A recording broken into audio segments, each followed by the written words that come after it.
ituro ko ang sikretong teknik sa pagkabit ng gulong. Ito po, tali lang.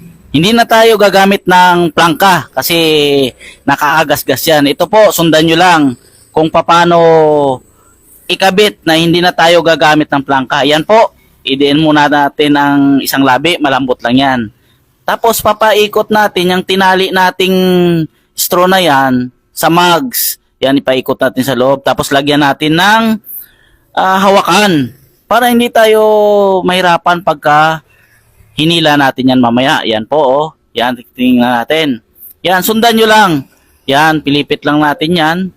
Tapos, yan, papakita natin. Didiin natin ng paa. Tapos, sabay ito hila ng straw na tali na hindi na tayo gagamit ng plangka para maprotektahan natin ang mga wheel mugs ng ating customer, lalo na pag wala